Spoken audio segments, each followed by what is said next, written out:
September 2017 brought a harsh hurricane season to the Caribbean. The island of St. Thomas in the United States Virgin Islands had already been pummeled by Hurricane Irma when news arrived of a second hurricane approaching. With only a few days to get ready, the island's residents started to either evacuate or hunker down. Among those who decided to stay was 32-year-old Hannah Up. A teacher at the Montessori school, Hannah was known for her vibrant, energetic, fearless, and adventurous nature, but the strain from the hurricane appeared to be wearing her down.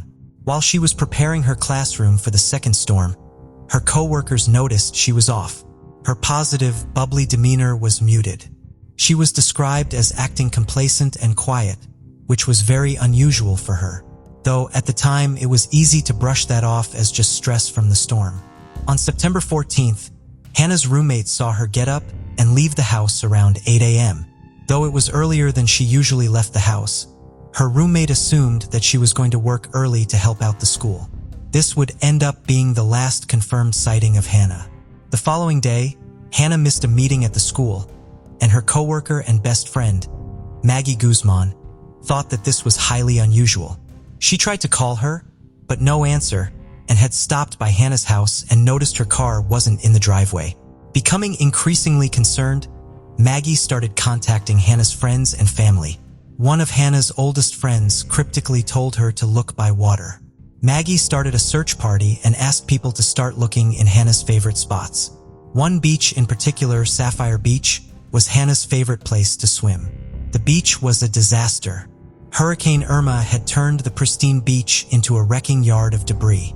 The beach was deserted, but there in the parking lot was Hannah's car. Inside the vehicle were her purse, passport, ID, and $100 in cash. On a bar stool in what used to be a beach hut bar was a pile of neatly folded clothing, sandals, and car keys, all belonging to Hannah. At that point, Hannah had already been missing for 2 days when the official search for her began. It was believed that she'd gone for a swim and something may have happened to her. Because ferries and local boaters were helping to evacuate the island, there was heavy boat traffic that day. The entire perimeter of the island was searched with no sign of Hannah anywhere. During the search, it was discovered that this wasn't the first time that Hannah had gone missing. This would be the third time, and the previous 2 incidents also had happened under similar circumstances. Back in September 2008, the then 23-year-old said goodbye to her roommate. It had been the first day of her new teaching job in New York City. Again, she failed to show up, for which immediately launched a missing person investigation. The NYPD had treated the case from the start as an abduction, as Hannah had disappeared without her wallet, ID, and left cash in her apartment. She vanished without a trace. 9 days into her disappearance, NYPD received a call from a man who'd gone to school with Hannah, and he said that he'd seen her at an Apple store. He said that he'd gone up to her and asked her if she was the Hannah that was missing, and bizarrely, she said that she wasn't Hannah, nor was she missing. This confused the man, as he was sure he was talking to Hannah and she was very much missing. The NYPD got surveillance footage from the store and they were able to confirm it was Hannah Up.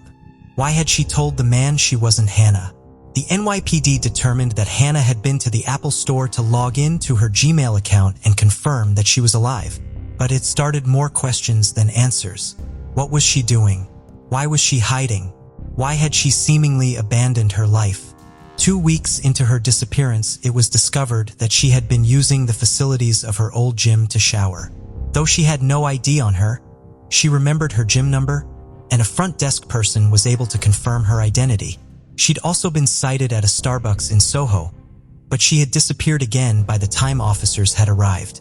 On 20th day, since she'd first gone missing, the ferry captain of Staten Island Ferry saw a woman's head bobbing in the water, floating face down. They deployed a rescue boat and assumed the young woman was dead, and were shocked when she gasped for air and started crying as they lifted her out of the water. She was taken to the hospital, severely dehydrated, hypothermic, and covered in sunburns, but otherwise okay. She wasn't able to tell medical staff who she was or what had happened to her. At the hospital, she was diagnosed with a rare form of amnesia called dissociative fugue. Usually only brought on by extreme psychological trauma, it is the same form of amnesia that was portrayed in the Jason Bourne story. Sufferers often appear very typical, though they may not be able to tell people who they are. They can continue on everyday activities that they may have done routinely in the past, like show up at your old gym or go to places that are most familiar to them. What had happened to Hannah that brought on the state? Eventually, Hannah could remember her first name and gave medical staff her mother's phone number. Her mother arrived less than an hour later, and the first thing Hannah said was, "Why am I wet?" She had no memory of the past 3 weeks, and the last thing she remembered was going for a run the day she went missing. She was embarrassed by the news coverage and had even considered changing her name to get away from the publicity. A year after the incident in New York, she left. She eventually landed in Maryland, where she became a teaching assistant at a Montessori school for underserved children. She loved the theology behind Montessori and enjoyed her work there. She went all in, 100% into her work. It was a September morning in 2011 when Hannah's mother got a call from the police. Hannah had once again been reported missing and, like before, her purse, cell phone, and wallet had all been located, but this time on a footpath on a walking trail. When a purse had been found, the last time anyone had seen her was the day before. Another search was undertaken, and it was close to midnight when her mother received a call from an unknown number. The voice on the other end only said, "Mom?" Hannah had again been in a fugue state, but she had come out of it by herself, and when she came to, she realized she was sitting in a creek with a shopping cart next to her. Once again, she had no idea how she got there or how much time had passed this time. She'd been able to navigate herself out of the woods and found some commercial buildings where she was able to borrow a stranger's phone. All 3 disappearances had happened in September, right before a new school year began. In the days following up to her 2017 disappearance, friends had noticed she had been acting odd. She had told one friend that she didn't like the fall. None of her friends in St. Thomas knew about her past disappearances. Her family had been nervous for her to move so far away, but Hannah had laughed and said, "It's a small island. How far can I go?" 6 days before her disappearance, she stopped using her phone. She seemed to be on autopilot, but because those closest to her had no idea about her past, they brushed it off as stress from the storms. She could have already been transitioning into a fugue state for several days before it eventually took over. Hannah was a strong swimmer, and for some reason she was drawn to the water when she was in a fugue state. She had mentioned after her 2011 disappearance that water helped her to find herself. Back on St. Thomas, crews searched desperately for 2 days before the search had to be called off because Hurricane Maria was touching down. Even worse than Irma, Maria brought on heavy winds and rain, and once again battering St. Thomas. After the hurricane passed, the search was taken up again by boat and helicopter. All 80 islands in the area were searched with no sign of Hannah. Other theories that were run down were that she may have swum to one of the other islands, or been picked up by a local boater.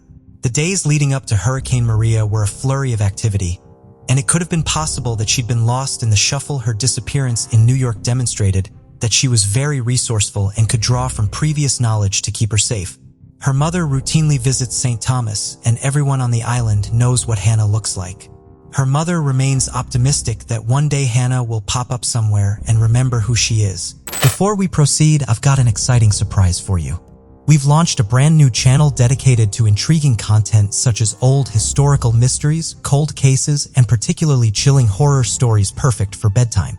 Drop a comment letting us know if you're a fan of horror stories or not. You can find the link in the description below. Let's find out who will be the first to explore it. Alright, let's dive back into the video. On January 27, 2017, Elaine Park got in her car and disappeared in the early morning hours. The 20-year-old had spent the night at her on and off boyfriend's house in Calabasas, Los Angeles, California. Her boyfriend, Div Campari, said the two had seen a movie the night before, and when they went to bed, everything seemed normal. However, around 4 a.m., Elaine seemed to have woken up abruptly and was experiencing a panic attack. She told him she wanted to leave, and she did around 6 a.m. Div was the son of a wealthy businessman and lived with his parents in a high-end, gated community. She was seen leaving in her car by security cameras at the house, as well as a license plate scanner on her way out of the gated community. This was the last confirmed sighting of Elaine.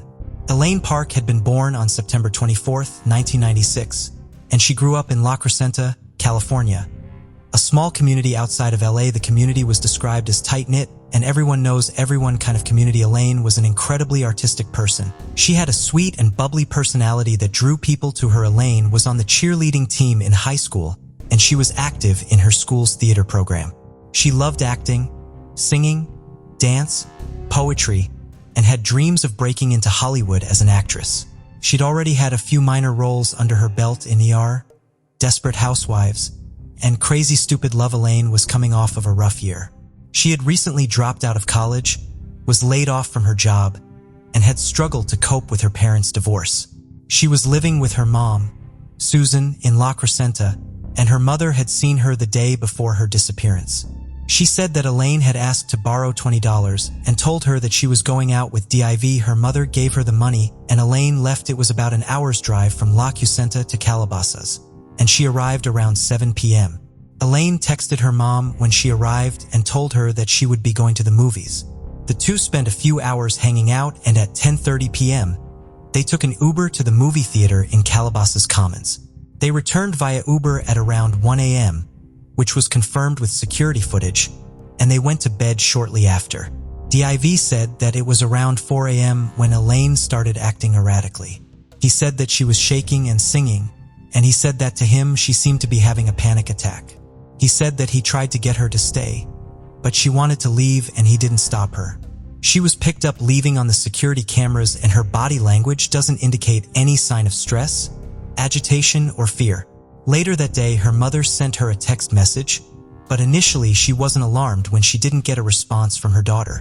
She also wasn't concerned when Elaine didn't come home that night, as she had assumed she was still with Div. Elaine was in her 20s and wasn't in the habit of telling her mom where she was all the time. January 30th, she tried to call Elaine several times throughout the day and noticed that some of the calls went straight to voicemail, while other times it would ring once or twice before going to voicemail. It was very unlike Elaine to not respond to calls, and it was at this point that Susan contacted Glendale Police Department to file a missing person report.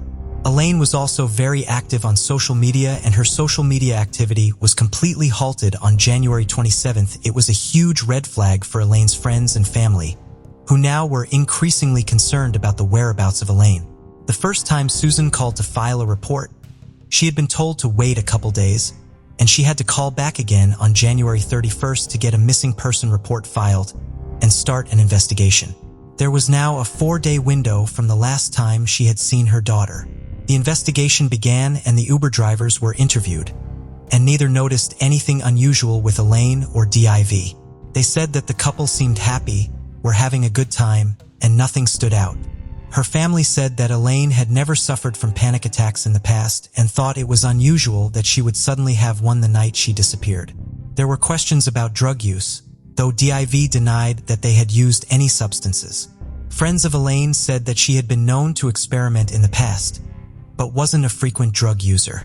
Police said that Dib cooperated fully with officers, and he wasn't considered a suspect. Police focused on using her cell phone ping to locate her, and on February 5th, her phone pinged off of a cell tower in Malibu. 9 days after her disappearance, officers located her gray 2015 Honda Civic. It was found seemingly abandoned along the Pacific Coast Highway. It was a heavily populated area with houses and businesses all along the beach. Her car was found unlocked, keys in the ignition with the lights on, and a dead battery. All of her belongings were laid out inside the car, which included her laptop, cell phone, and money. It was unclear why it was in Malibu. It wasn't an area of LA that Elaine frequented. Except for the battery, the car was fine. There was also no sign of struggle in the vehicle forensically.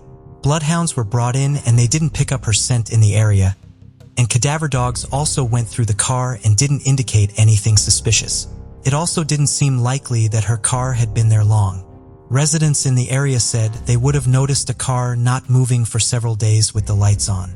Also, because the car had been found unlocked, with the keys in the ignition, it led officers to believe that the car had dumped and maybe someone had intended to have the car stolen. Detectives searched the coastal area near the car for 2 weeks and found nothing else related to Elaine's disappearance. Officers didn't release how much cash was found in Elaine's car, but Elaine's mother noted it was more than the $20 she had given her. Her family says that they don't think that Elaine left willingly, and she didn't have the means to run away and start a new life. The Glendale Police Department made a huge mistake, which may have undermined the entire investigation. They returned the vehicle and all of the personal items found in the car to Elaine's family without taking fingerprints or DNA samples from any of the items, though they told media that they felt that the disappearance was suspicious and likely foul play. The Parks family hired their own private detective, but he wasn't able to locate any new information that led to finding Elaine. Police are asking anyone from Calabasas and Malibu to check their security or dash cams from January 28, 2017 to February 2, 2017. Elaine was last seen a light gray sweatshirt, denim shorts, and white athletic shoes. She also has waist-length brown hair with blonde tips. She is of Korean descent, standing at 5'5" and very petite. She has 4 distinct tattoos. On her left arm, she has a moth on her forearm and a cow skull on her upper arm. On her right arm, she has a dagger and a rose on her left shoulder. She also might be wearing a gold necklace with the letter E. It was her favorite necklace, and it wasn't found with her belongings. If you have any information, please contact the number on this poster.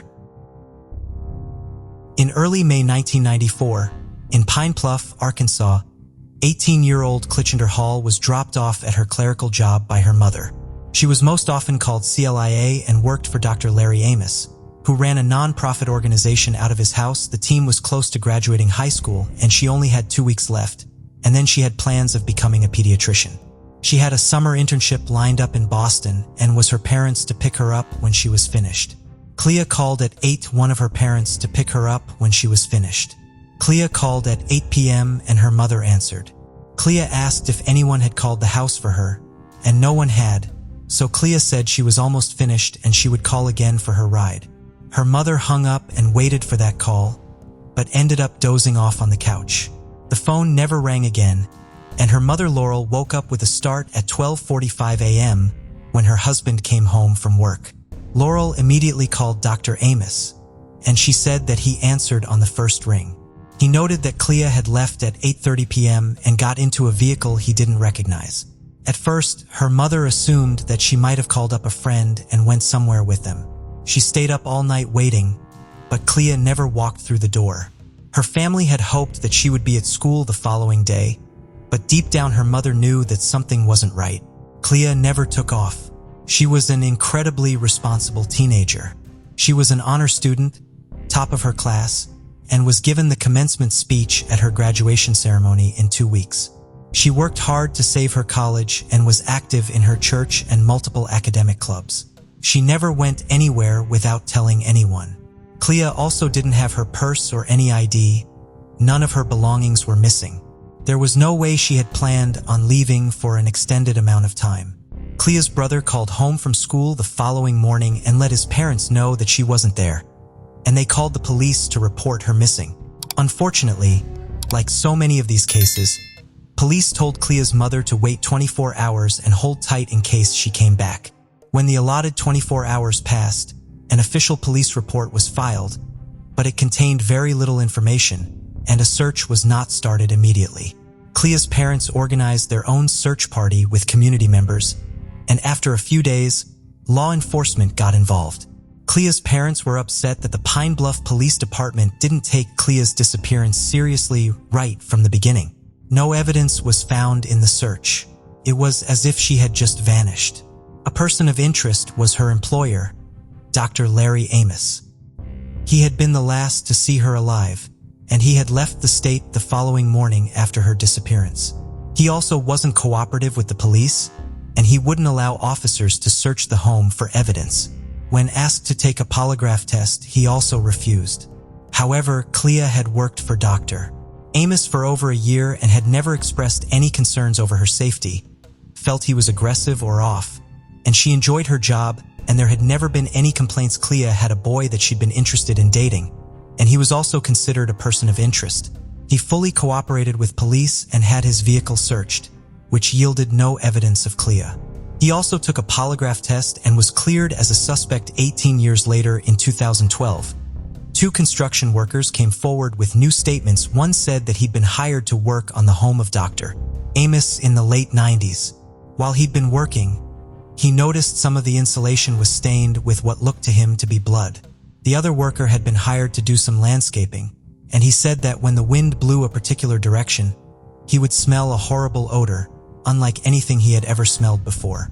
It is unclear why the men had waited so long to come forward to the police, but it was enough to get a court order to access the house for the first time. Police brought in cadaver dogs, took drywall and insulation samples, and searched the property. The search sparked a hope that there would be answers or justice for Clea. However, something happened during the police search. For bags of evidence were removed from the home, and an officer was charged with maintaining chain of custody. He had been expected to bring the evidence straight to the forensic lab. However, for some reason, he went home with the evidence and decided to leave it in his trunk overnight. This led to all 4 bags of evidence being dismissed as the chain of custody had been broken and the integrity of the evidence had been compromised. The officers involved were reprimanded, and it was a crushing blow to the investigation. They couldn't go back, and without any new evidence, the case went cold. Police now believe that Clea was a victim of foul play, and tragically her mother agrees. Laura Hall said that she is certain Clea was murdered. Clea has been missing for 27 years, with no new leads since 2012. Before we continue, 90% of you haven't subscribed to our channel, so if you like this video, please subscribe. It motivates us to make more content for you. Okay, let's continue. January 15th, 1980 was a cold, dark winter evening. Barbara Mae Tucker, a business undergraduate at M.T. Hood Community College in Gresham, Oregon, was the youngest of 7 siblings. Standing 5 feet 11 inches tall, Barb was an asset to her high school basketball team. The 19-year-old was heading into campus to attend an evening class. She told her mother earlier that day she had hoped that class would be dismissed early, so that she could visit a friend and have ice cream. However, Barbara never made it to class, or to that friend's house later that evening. It was very odd, as it was unlike Barbara to miss a class. No one heard from her for the rest of the evening. The following morning, a student was cutting through a wooded area on the way to campus and made a grisly discovery. Barbara's body was discovered.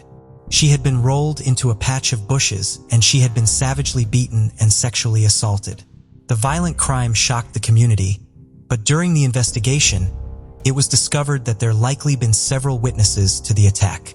Several vehicles saw Barbara run out of the wooded and attempt to flag people down, but no one stopped. Others said that they saw a man follow her out of the bushes and grab her, but again, no one intervened.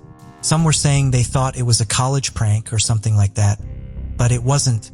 No one could identify the man that had been seen with Barbara. It had been dark, and there had been nothing that stood out to witnesses. Without a description, there was little hope of finding a suspect. Barbara's case went cold for 4 decades. In 2015, a detective was assigned the cold case, and he promised to get justice for Barbara.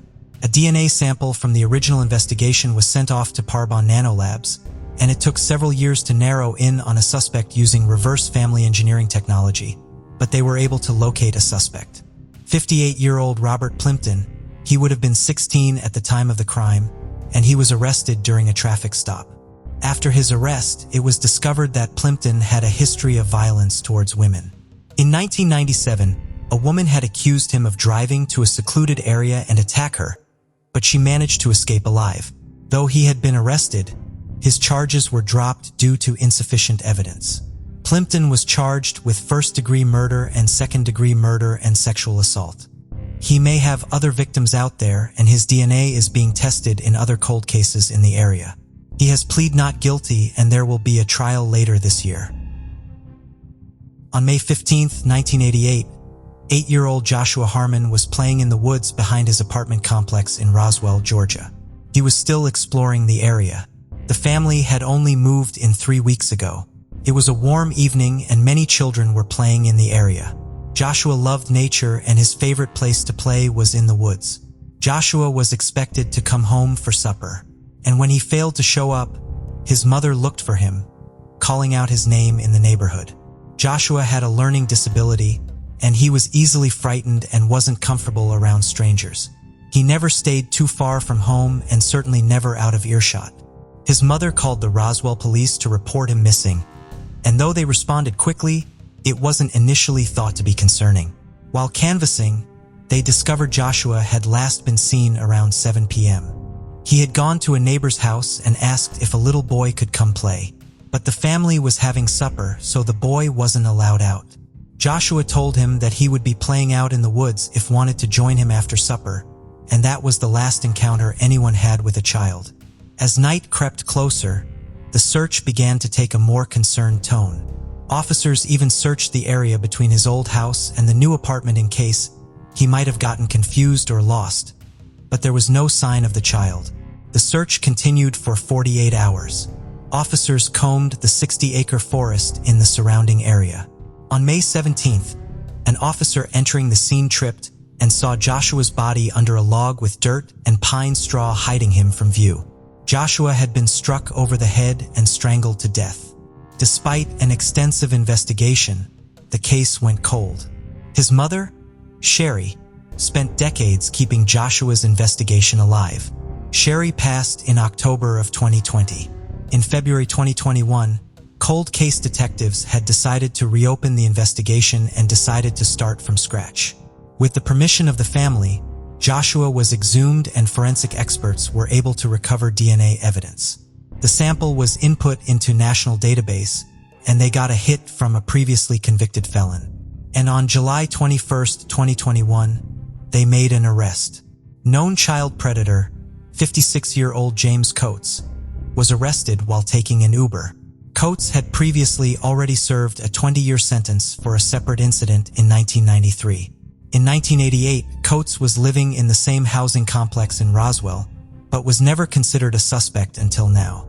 Coates will remain in custody until his trial. Roswell PD is working to determine if there are any additional victims. Joshua's family said the arrest is bittersweet but thanked officers for the dedication to solve Joshua's murder. On June 1, 1989 in Las Vegas, Nevada, 14-year-old Stephanie Isaacson was getting ready for school. It was almost summer break, and the teen was excited about summer. She said goodbye to her dad and left the house at 6:30 a.m. Stephanie used the same route every day, cutting through a sandlot shortcut to get to El Dorado High School. All seemed normal throughout the day until her father came home from work and noticed Stephanie wasn't home. It wasn't that late yet, so he'd call the school and see if Stephanie had been held up or been asked to stay late. It was then that the school informed him that Stephanie hadn't arrived for classes that day. He then called several Stephanie's friends. All of them said that they hadn't seen her that day and didn't know where she was. Police were called and an aggressive investigation began right away. A search party went out retracing Stephanie's walk to school. Her books and backpack were found first. It was discovered that Stephanie hadn't made it far from home. While searching the empty sandlot near her house, Stephanie's body was discovered. She had been sexually assaulted, bludgeoned, and strangled. Despite best efforts from officers, a suspect was never identified. It had been the early morning when she was walking to school, and officers suspected that her attacker had studied her routine and waited for her in the secluded sandlot. No one saw anything or anyone suspicious. Despite Beth's efforts from detectives, the case went cold. Over the years, the case would be reopened and evaluated. There was a DNA sample recovered from the crime scene, and over the years it had been checked and rechecked with no match. Over time, there was only one more opportunity for DNA testing. A local man came forward. He wanted to pay for one case to be sent off to Ortham Labs. He had seen the success for reverse genetic genealogy family trees being created to solve crimes, and he wanted to help any cold case at the Las Vegas Metropolitan Police Department. He would fund the lab costs. The first case that came to mind for the LVMPD was Stephanie's cold case. They sent Ortham 15 cells for genome sequencing, and as we have seen in so many cases, they were able to match with distant relatives sourced from public databases, and from there they were able to piece together a family tree. They were able to find a distant cousin to their suspect, and after 32 years, they were able to make an identification. Las Vegas resident Darren Roy Marchand. Marchand had lived nearby at the time of Stephanie's murder, and detectives believes it was likely a random attack. He had previously been arrested in connection to the 1986 murder of 24-year-old Nanette Vanderberg. She had been murdered in her home, and though they had an eyewitness placing Marchand near the area, There was no evidence to connect him as DNA testing wasn't available at the time, and he was released and the case was dismissed. With the positive identification of Marchand in Stephanie's case, they were able to test samples from both cases and were able to determine Marchand had killed both Stephanie and Nanette. Marchand committed suicide in 1995 at age 29.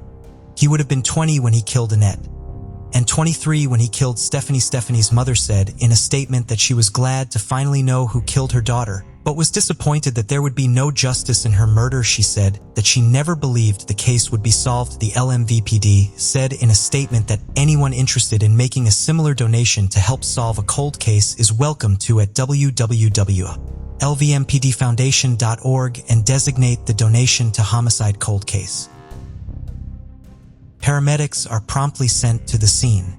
The park is completely dark, and the scant illumination from nearby streetlights makes it nearly impossible to assess the situation. Both victims have life-threatening injuries and appear to have been left for dead. The severity of the attack makes it difficult for emergency services to determine the victims' genders. The police arrive shortly afterward and need to identify the pair. A search of one of the victim's pockets reveals documentation showing him to be a young man called Robert Maltby. This documentation also provides officers with an address for him. They still don't know who the other person is. Investigators go straight to Robert Maltby's house, and his family confirm that the other person with him is most likely his girlfriend, Sophie Lancaster. The hunt was now on to find the personal persons responsible for this shocking and brutal attack. The assault on Robert and Sophie had taken place in the skate park in Stobble Park, so the police began their search there for any evidence that could lead them to whoever had done this. They found a rucksack, several bottles and cans, 2 pools of blood, and bloody footprints. All this evidence was vital, as it could help the investigating team determine who had been at the skate park. While the forensic search of the area got underway, Detective Chief Inspector Dean Holden and his team began to focus on other lines of inquiry. They needed to identify key witnesses that could help them fill in the gaps and paint a broader picture of what had transpired in the early morning hours of August 11th. Officers fanned out and conducted door-to-door inquiries in and around the town. In the first few hours of the investigation, around 15 young people had been interviewed. They were reluctant to talk and provide any accounts to the police. Due to the apparent fear of talking, DCI Holden decided to change strategy. He made the decision to bring in junior officers, ones who wouldn't normally take a central role in an investigation as complex and difficult as this one. The role of these junior officers was to build up a rapport and trust with the young witnesses and get them to open up about what it was they had seen that night. Sylvia Lancaster woke up early on Saturday morning and had gone to the gym and done some shopping. After arriving home, she opened her front door and found a card lying on the floor. It was from the police requesting that she call them immediately. Confused and concerned, she picked up the phone and there were 14 messages on the answering machine. She had only been gone for an hour. Before she could dial the number on the card, her son Adam called. He explained that his sister and Robert had been the victims of a horrific attack and were now in intensive care fighting for their lives. Adam and Sylvia went straight to Rochdale Infirmary. When they entered the intensive care units, they saw their beloved Sophie. A big chunk of her hair had been pulled out and she had been kicked repeatedly in the head and body. Nobody could understand why anybody would want to hurt Robert and Sophie in such a brutal way. Sophie Lancaster had been born on the November 26, 1986 to parents John and Sylvia, the youngest child of the couple. Her mother described her as quite shy and introverted, but she could be chatty and bubbly if in the right mood and around the right people. After attending the local school, she had taken a gap year and wanted to study English at Accrington and Rossendale College. When she was 17, she began a relationship with Roberts. They both shared a big interest in and attachment to the goth subculture and used this to express themselves. Her interest in the alternative scene and style had started around the age of 11, and she would later become a big part of the alternative community. Both were intelligent, sensitive, and avoided trouble, sticking closely to their friendship group and to each other. At the age of 20, Sophie moved 7 miles to the town of Baycop to live with Robert. It was in this quaint community that the feeling of safety and security residents had was shattered. As the investigation moved forward, the young officers had started making progress with the witnesses. It became apparent that there were 5 key individuals. A 15-year-old witness told police they were running over and just kicking her in the head and jumping up and down on her head. News traveled fast in the small town of Bacup, and it soon became common knowledge exactly who the police were looking for. By the Sunday evening, Sylvia said she knew all their names and where they lived. 3 of the suspects were arrested at their homes, and the other 2 handed themselves into the police the following day. When the suspects were interviewed at Burnley Police Station, they initially denied any involvement. But as the questioning continued, 2 of the suspects admitted they had been at the park that night and also admitted to hitting Robert Maltby once. None admitted to the attack on Sophie Lancaster.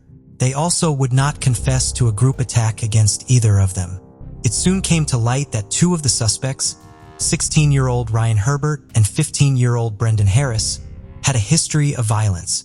In a previous incident, they had kicked and punched somebody to the ground, which luckily didn't result in any major injuries. As the questioning of the boys continued, a team was dispatched to their homes to retrieve the clothes they had been wearing that night. Ryan Herbert's clothes appeared to have blood on them. The scientific analysis would be vital as with the other boys' clothes. It wasn't clear whether certain stains were blood or not. Before long, there would be another lead. Investigators looked into the movements of Robert Maltby and Sophie Lancaster on the night of the attack. They were able to identify a garage on Market Street that they had called in at whilst they were heading to the park. When looking further into the garage, they discovered in the early morning hours, within an hour of the attack in Staveley Park, a male had been seen near the garage hose pipe and appeared to be washing blood off his hands and face. Unfortunately for the police, the CCTV system wasn't working, so no footage had been gathered. As they continued to investigate despite this appearing to be a promising lead, it turned out to be unconnected. The man had been assaulted in a completely separate incident, and this was corroborated by several witnesses. Despite the setback, DCI Holden's hunch to use younger officers started to pay off. One witness came forward and said they had seen the attack on Robert and Sophie. One day after the attack on Sunday, August 12th, all 5 boys, Ryan Herbert, Brendan Harris, Joseph Home, Daniel Home, and Daniel Mallet, all aged 15-16, were charged with grievous bodily harm with intent for the assault on Robert Maltby. Due to insufficient evidence at the time, they weren't charged with the attack on Sophie Lancaster. But as it happened straight after the attack on Roberts, officers were relatively satisfied that either the whole group or a few individuals from it had attacked Sophie. As they had no history of violence, the other 3 suspects were released on bail. Ryan Herbert and Brendan Harris were remanded in custody at a Young Offenders Institute. In the first week since the attack, it was hoped that Sophie and Robert would recover. Whilst Robert began to show signs of improvement and would later come out of his coma, Sophie's condition was significantly worse. She was suffering from brain damage and her prognosis wasn't good. DCI Holden decided that in order to gather more evidence about the extent of her injuries, he needed to use a new technique. He had a forensic pathologist visit her while she was in the intensive care unit. The medical practitioners who were looking after her could give their expert advice on what the injuries were, and the pathologists could give advice on how the injuries had been caused. DCI Holden wanted to ensure that the full extent of her injuries was known before they began to heal, thus giving the pathologist a chance to give their opinion on how they had been sustained. The pathologist concluded that the head injuries Sophie had sustained had come from being kicked by more than one person. Based on the forensic evidence and the testimony of the witness, the police now had enough to charge for the assault on Sophie Lancaster. All 5 boys were brought back into custody. Despite the best efforts of the medical staff caring for her, Sophie continued to deteriorate. 10 days after the attack on August 21st, she was sent for a brain scan. Tragically, it showed no function. Her family were faced with the unbearable, turning off her life support and saying goodbye to their beloved Sophie. Due to all the wires and machines, her mother couldn't hold her. So the night before, Sylvia stayed at her bedside and did her daughter's hair for her, as it was the only part of her body she could touch. As the curtains around her bed were pulled shut, her mother lay down with her and held her as she died. Sophie succumbing to her injuries meant this was no longer an assault investigation. This was a major murder inquiry. DCI Holden and his team were determined to get justice for her and Robert. On suspicion of murder, all 5 boys were interviewed again. What became apparent was that the dynamics of the group had now changed with Sophie's death. Members of the group who might not have attacked Sophie themselves were now keen to say who had done what and distanced themselves from her murder. Brendan Harris told officers that Ryan Herbert had committed the attack on Sophie completely by himself. Harris said that Herbert had volley-kicked Sophie in the back of the head and made a comment that as she was a witness, she had to be killed. Brendan Harris also denied that he had attacked Sophie. Ryan Herbert answered no comments throughout his interview. The results of the forensic came back and Ryan Herbert's clothes had the most forensic evidence on them.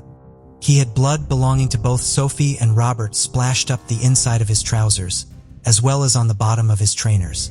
The forensic scientists concluded that this blood could have only got onto his clothes and shoes if he was either walking in a pool of blood, or more likely, stomping on the victims while they were bleeding profusely. The prime suspect for Sophie's murder was Herbert. While he was in custody at Lancaster Young Offenders Institute, his phone calls were monitored. He called his mother and she told him that although Sophie had died, he had nothing to worry about if he wasn't involved. Herbert responded, "Well, I was..." DCI Holden's team had to make a formal application to the prison service to allow them to use this call as evidence at a potential trial. The police booked the van that Herbert and Harris were traveling in from the Young Offenders Institute. During the conversation in the back of the van, Herbert made reference to kicking Sophie Lancaster like a football. This matched with the findings of the pathologist, who argued that the injuries had been sustained from being severely kicked in the head, alongside the witness statements. Although Herbert had taken a central role, police believed that all 5 boys had played a role in the attack and so bared an equal responsibility for what had happened. If they could prove joint enterprise, whether or not every single boy had physically attacked her wouldn't matter. Ryan Herbert, Brendan Harris, Joseph Home, Daniel Home, and Daniel Mallet were charged with the murder of Sophie Lancaster. By early November, Robert's condition had improved to the point that he was able to leave hospital. But the mental and physical scars of the brutal attack he had endured, coupled with the murder of his beloved girlfriend, were huge. He was, however, determined that he would say goodbye to Sophie, and so joined loved ones at her funeral. The trial was set for March 2008. The lawyers acting for Ryan Herbert tried to have the charge of murder reduced to manslaughter on the basis that he had diminished responsibility. The grounds for their argument centered around the fact that he had autism. The police had an expert on autism come to Lancashire prior to the trial, and she carried out her own assessment of him. Following this, she concluded he was not autistic. His lawyer's defense was subsequently withdrawn. The trial began at Preston Crown Court. When it came to the charge of grievous bodily harm with intent against Robert Maltby, all 5 boys entered a plea of guilty. On the first day of the arguments, a shocking twist came. Brian Herbert admitted to killing Sophie Lancaster. Following this, the police and Crown Prosecution Service made the difficult decision to withdraw the murder charge against 3 of the boys. According to DCI Holden, Herbert's submission diluted the evidence against Joseph Home, Daniel Home, and Daniel Mallet. And what their defense teams were arguing was that the attack on Robert and the murder of Sophie were 2 separate incidents, and that whilst they had been involved in the first, they hadn't been involved in the second. For their roles in the attack on Robert Maltby and following a plea of guilty for this charge, Joseph Home was sentenced to 5 years 10 months. His brother, Daniel Home, got 5 years 10 months too, and Daniel Mallet received 4 years 4 months. Robert Maltby was not in court when his attackers were sentenced, but a lawyer read out a statement on his behalf. "Before all this happened, I was settled into a life quite independent. Now I'm finding the whole world a terrifying place." This meant that the prosecution now had to prove that Brendan Harris had murdered Sophie. It would soon become clearer, and the police and prosecutors were eventually able to piece together what they believed had happened that night. Sophie and Robert had been at a friend's house on the outskirts of Bacup, and they had had some drinks as the night had progressed. They left at around 11:40 p.m. and set off on foot to head back to their home in Bacup Town Center. They made a slight diversion and went to the garage on Market Street to buy some cigarettes. It was here that they were seen by a group of young girls who were interested in their alternative style. After striking up a friendly conversation and talking, they agreed to join the girls at a second location on Park Road, yards away from the entrance to Stubley Park. Before long, they decided to head to the skate park. When they got there, the 5 suspects were already there. While Robert and Sophie were getting on very well with the group of girls, the group of boys, in reference to Robert, made comments like, "Let's batter him." Brendan Harris stepped forward and punched Robert in the face before the other boys joined in and proceeded to kick him to the ground. As the attack escalated, the other people in the park fled. Sophie went to hold her boyfriend after he had been savagely kicked about the head. It was then that Harrison Herbert went on to attack Sophie Lancaster. What was not clear was why. Why had this group of boys targeted a young couple who were just going about their business? Sophie's mother Sylvia's theory was that because Robert and Sophie were alternative, this was the motive for the attack. During the long hours at Sophie's bedside in hospital, Sylvia had decided that when her daughter was better, they would go into schools and talk to young people about difference and how it is okay to be who you are and express yourself through your own unique style. Tragically, Sylvia would never get to do this with Sophie. Harris's defense was that Herbert had committed the attack on Sophie on his own, and that the forensic evidence didn't link him directly to the crime. Despite the lack of forensics, the police did have a witness testimony saying they had seen Harris kicking Sophie. They also had the expert advice of the pathologist who had examined Sophie while she was in the intensive care unit, concluding that the attack had been committed by at least 2 people. The jury had reached their verdict. Brendan Harris was found guilty of the murder of Sophie Lancaster, a crime that Ryan Herbert had already admitted to. The following day, Ryan Herbert and Brandon Harris were sentenced. Brandon Harris was sentenced to life in prison with a minimum term of 18 years that he must serve before he can be considered for parole. Ryan Herbert received life in prison with a minimum term of 16 years 3 months. His sentence would later be reduced by 9 months following an appeal, arguing that a big enough reduction had not been given following his guilty plea. In February 2020, it was announced that following progress he had made in prison, Ryan Herbert's minimum jail term had been reduced by a year. Following the sentencing, Sylvia gave a statement outside the court. "I stand outside this house of justice, not as Sophie's mother, but as her voice that was cruelly silenced in a single, mindless act. I hope, therefore, that as a society, we can use what has happened to reflect on where we are going and what changes we need to make to prevent others suffering in this way." Detective Superintendent Mick Gradwell of Lancashire Police said it was one of the most violent murders he had come across in his entire career. "I do not think Herbert and Harris have recognized how violent the attack was. They have just done it without thinking. But they seem to have enjoyed it and carried on remorselessly kicking at 2 very defenseless people who were unable to protect themselves because of the level of violence inflicted upon them. I am very critical of some of the parents involved. I really don't think they have taken completely seriously how repulsive this incident was." In 2017, Robert Maltby gave his first full-length interview since the attack. Following Sophie's funeral, his mental health declined and he became reclusive. He received treatment and eventually felt ready to visit Sophie's grave and return to Studebaker Park. He studied illustration with animation at Manchester School of Art and moved there for his final year. But none of these moments felt like breakthroughs for him. They were both incredibly profound and entirely meaningless. There is no one big thing that snaps you out of it. It has been gradual and hard. To him, the media focus on their appearance in the aftermath of the crime felt like a form of victim blaming. Besides being patronizing, the goth thing was also an oversimplification of a much broader social issue. Life hasn't progressed in these poor areas. There is still that dissatisfaction, that stagnation. These areas are still forgotten, and forgotten people will feel like, well, it can breed nihilism. I've never tried to demonize the attackers, and in many ways, they were victims. In 2014, Sylvia Lancaster was awarded an OBE by the Prince of Wales for her work in tackling hate crime. Despite the brutal murder of her daughter, Sylvia was determined that her death would not be in vain, nor would her daughter be forgotten. A charity was set up called the Sophie Lancaster Foundation, aimed at eliminating discrimination against people from alternative subcultures. The charity works to promote tolerance and acceptance for others. The foundation's mission is to eradicate prejudice, hatred, and intolerance, a fitting tribute to the intelligent, sensitive, and kind-hearted Sophie Lancaster. On January 3, 1956, 3 boys went hiking near Wadsworth Park, northwest of Great Falls, Montana. As they walked down a dirt road, they discovered a car parked between 2 trees. The vehicle's radio, headlights, emergency brake, and ignition switch were all engaged.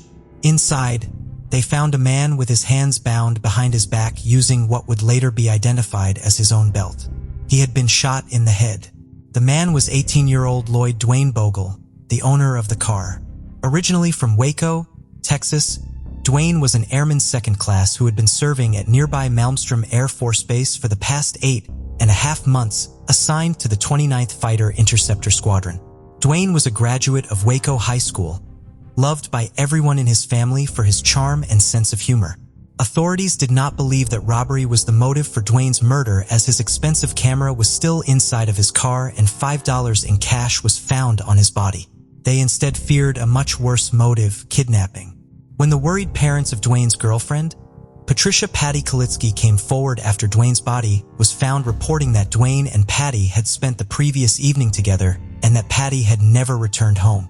There was no sign of Patty in the immediate vicinity of the car, so authorities began searching out from the crime scene looking for her. Patty would not be located until the following day, January 4th, when a county road worker found her body at the bottom of a rocky ravine along Vineyard Road, 5 miles outside of Great Falls and nearly 8 miles from where Dwayne had been killed and Patty had presumably been abducted. The trail of blood that ran down the ravine indicated that Patty's body had rolled down to the location where it was found from the gravel road above. Patty had been just 16 years old and a junior at Great Falls High School when she was killed. She was popular in her neighborhood and in school, and according to one of her friends, she did not have a mean bone in her body. Her classmates described her as witty, fun-loving, and bubbly, and her sister said she was always smiling. Patty was seemingly good at everything she tried, including ballet and tap dancing. Patty and Dwayne had only recently started dating after meeting at Patty's cousin's wedding a month before they were killed. They bonded in part over their shared love of music and dancing. While they had not been together for very long, Patty and Dwayne were spinning with each other. The couple had already begun discussing marriage, and Dwayne had spent Christmas of 1955 as a guest in the Kalitsky family home. They spent all of their free time together, and the Kalitskys already considered Dwayne to be like part of their family. Newspapers reported shortly after the murders that Patty's parents had not contacted authorities as soon as she failed to return home on the evening of January 2nd because they assumed that she and Dwayne had eloped. However, according to Patty's sister, Darlene, while the couple was in love and extremely happy together, they were still getting to know each other, and Patty was determined to go to college, so an elopement was not immediately considered. Her parents had panicked when Patty, who was responsible and considerate, failed to return home by her 10 p.m. curfew, which she always adhered to. They began calling around to Patty's older sisters to see if she had gone to one of their homes, but she was not with any of them. When they could not find Patty anywhere she conceivably would have gone, they then began considering the possibility that Patty had eloped, as her oldest sister had done when she was Patty's age. Patty and Dwayne had last been seen at Pete's Drive in restaurant drinking cokes on the night of January 2nd. According to the employees of the drive-in, they arrived there around 8:30 p.m. and left a little after 9. They were alone in Dwayne's car. The location where Dwayne and his car were found was used as a local lover's lane, leading police to believe that Dwayne and Patty had driven there on their own accord, and their killer had found them there and forced them out of the vehicle. Authorities believed that Dwayne and Patty were both killed by the same person due to the circumstances of the case and the manner in which they were killed. Both Patty and Dwayne appeared to have been forced to kneel before they were shot in the head from behind. Authorities did not initially believe Patty had been sexually assaulted in any way because she was found fully clothed save for the one shoe that came off of her foot as she rolled down the embankment, and the initial inspection of her body was inconclusive. However, further testing and examination showed injuries consistent with rape, a conclusion that would be further validated by more advanced technology applied to the evidence decades later. The coroner believed Dwayne survived for several hours after he was shot. He placed the time of the shooting sometime between 10 p.m. and midnight and Dwayne's time of death sometime between 2 and 4 a.m. Authorities were dedicated to the investigation, and a massive effort into identifying the killer was launched. Sheriff DJ Leeper purchased a polygraph machine with his own money to aid in the investigation and arranged for an examiner from Seattle to come to Great Falls to oversee its use. 10 officers worked on the case full-time. Authorities began looking for anyone with a motive to harm either Dwayne or Patty. Patty's mother, Catherine, told police that when she had seen Dwayne the day before his body was discovered, he had seemed moody enough that she asked him what was bothering him. He told her that he was bothered about an argument he had recently had with a friend from the base and just couldn't shake his bad mood. Authorities held the man he had this argument with, who they did not publicly identify for questioning, but eventually had to release him after they could not tie him to the murders. Police could ultimately not identify any personal motive for someone to want to kill Dwayne or Patty, which limited the avenues of inquiry in the investigation. They therefore began looking for men who had been out drinking on the night of January 2nd and trying to identify individuals who kept guns in their vehicle. 2 witnesses came forward with evidence that tied someone to the murder, and this individual was very nearly arrested based on their testimony until the witnesses admitted after hours of questioning that they had been lying. After 2 months, Sheriff Leeper had to end the full-time inquiry into the case without identifying the killer. The case was still investigated, but the lack of progress in it was upsetting to the sheriff. "I feel bad about it, not getting the guy who killed those 2, he told the Great Falls Tribune on the 1-year anniversary of the murders. "I guess it's just one of those things, but we're not giving up. Maybe this year we'll get him. Somewhere he made a mistake. They all do. Someday we'll find out what it was, then we'll have him." Patty's father, Henry, worked as a railroad carpenter for the Great Northern Railway, and his co-workers began raising funds to offer as a reward in the case, collecting $100 within days of the murders. Donations to the reward fund would increase in the following weeks, months, but tips and leads in the case did not. The fund had reached over $6,000 by the time it was dispersed a decade after the murders, with no one to claim it because the case had long since gone cold. Dwayne and Patty's deaths had profound impacts on their families and communities. The other members of Patty's homeroom cried together over her death for weeks. Patty's family was largely too devastated even for tears. "You couldn't even cry, my dad especially. He was just numb." Patty's sister, Darlene, would later tell the television show Hard Copy. Henry Kalitsky could not bring himself to so much as mention his daughter's death and nearly physically shut down if it were brought up. Darlene chose to focus on all of the happy memories she shared with her sister. "Those memories don't fade," she would say in 2010. Father unable to speak about his daughter's murder, her mother, Catherine,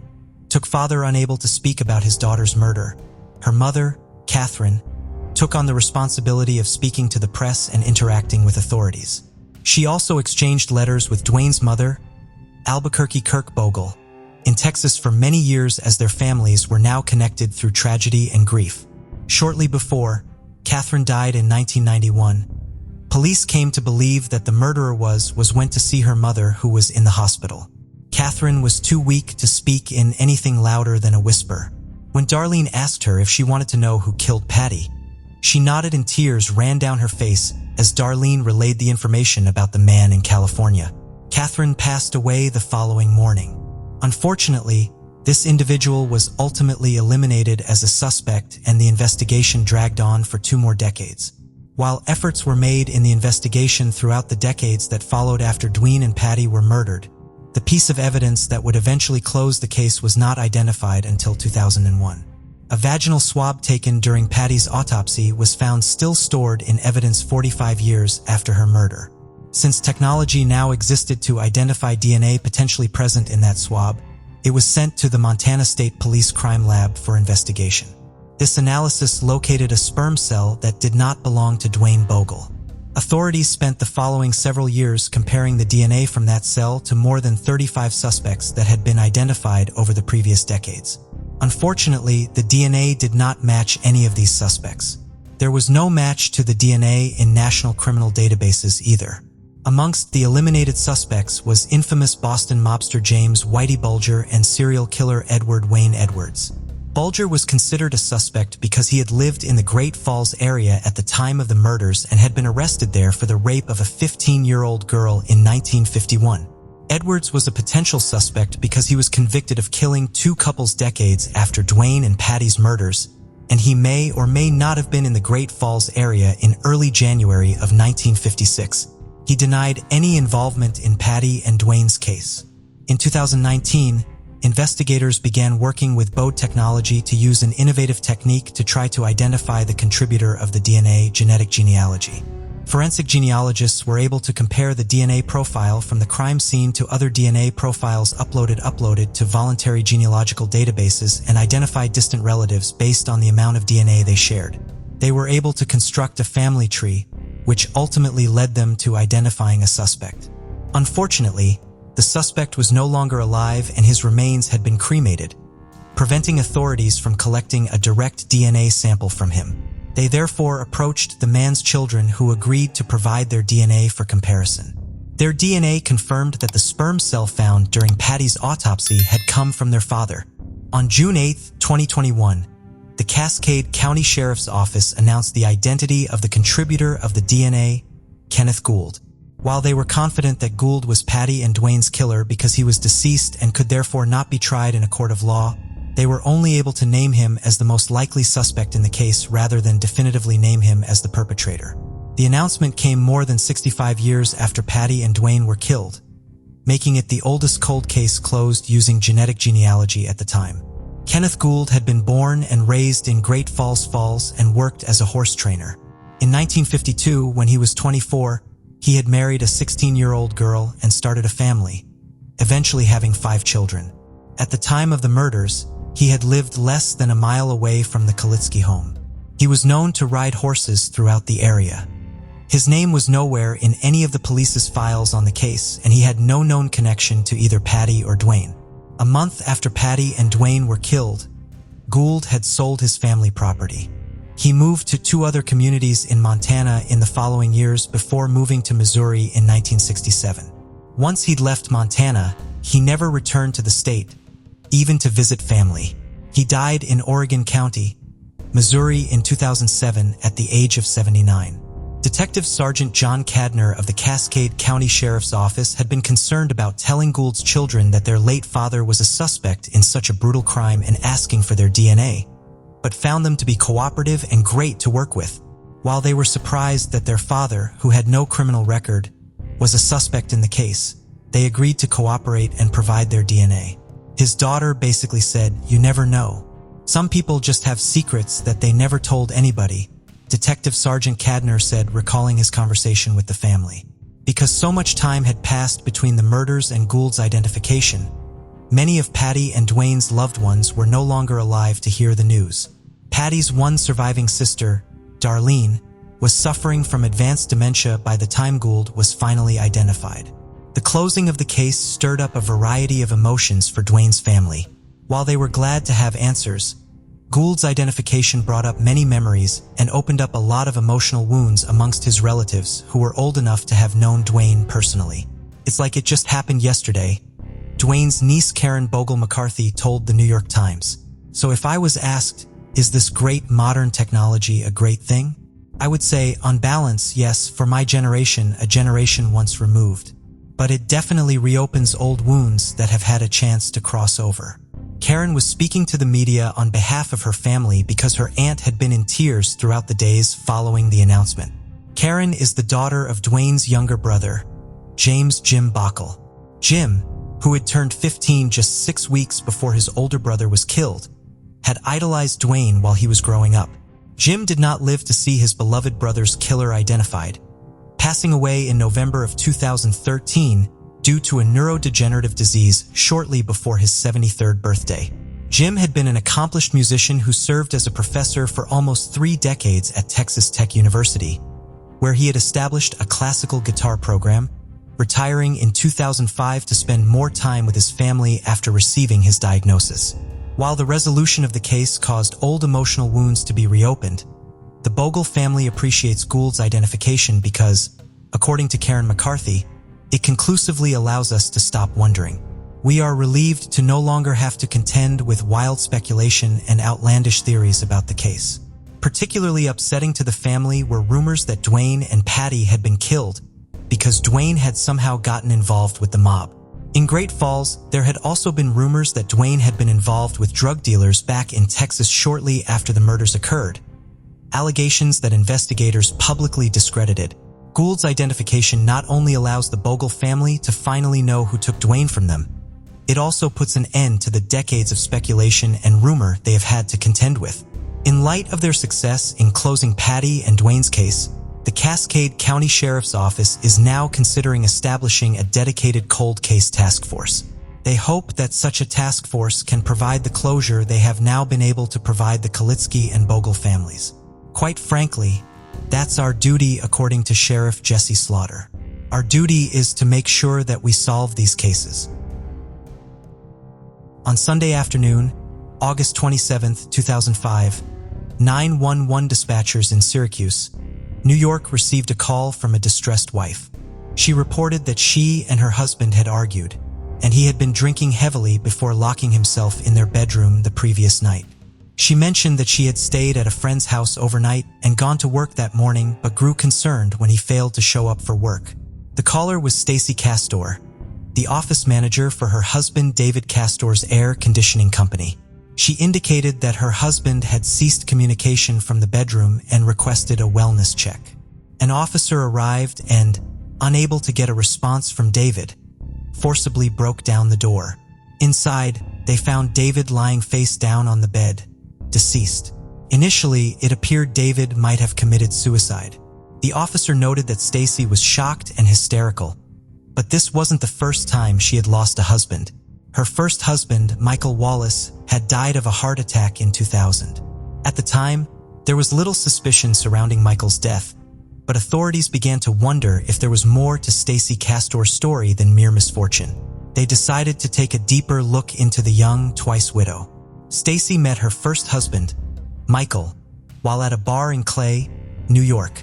They met in 1985 when Stacy was only 17. Michael, 6 years older, was described as kind of a wild guy. He loved the fast life of partying, drinking, and having a good time. The two married in 1988 and had their first daughter, Ashley, the same year. Michael had a short stint in prison for DUI charges and had cooled his partying ways. When he got out, the couple had their second daughter, Bree, in 1991, and the couple settled into a very everyday life. Michael worked at a large commercial air conditioner and Stacy worked in the billing department for an ambulance dispatch company. Money was tight for the family, but they were always able to make ends meet. Michael loved his daughters, but he had a clear favorite with his youngest, Bree. This bothered Stacy. Stacy wasn't a loving mother, she wasn't described as maternal, and she didn't seem to even like children, including her own. When Michael favored Bree over Ashley blatantly, Stacy decided she would have Ashley as her favorite. More to compete with Michael rather than putting Ashley first for her benefit as the couple neared their 10th anniversary.